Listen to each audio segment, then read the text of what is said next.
It's never a bad time to thank someone for being your friend.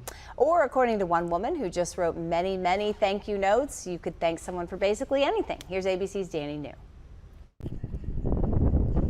In Hoboken, New Jersey, this is a walk Ellen Webster has made quite often in the past decade,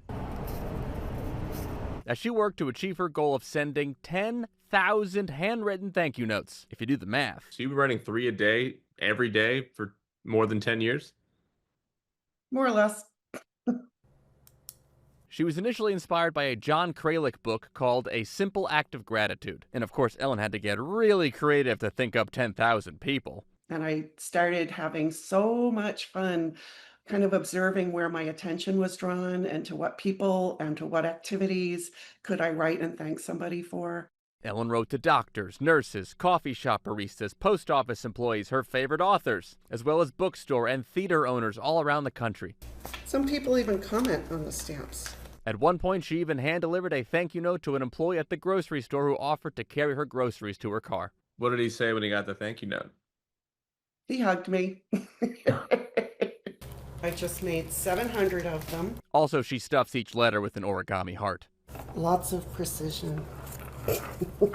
For the record, Ellen says many people do not reply, but she has held on to her favorite responses, like from her high school English teacher, Mr. Tracy.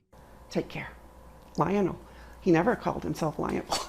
But for thank you note number 10,000, which she just completed a few weeks ago, Ellen wrote to the man who first inspired her, author John Kralik. And he said, while at first he was a little surprised by how many she had written, He said he hoped that it had brought blessings to my life, which I don't think of it that way, but they certainly have.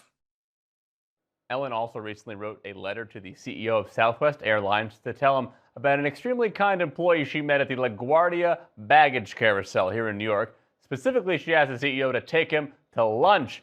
So I hope CEO sees the story. Please take this very kind employee to lunch. Ellen says you must.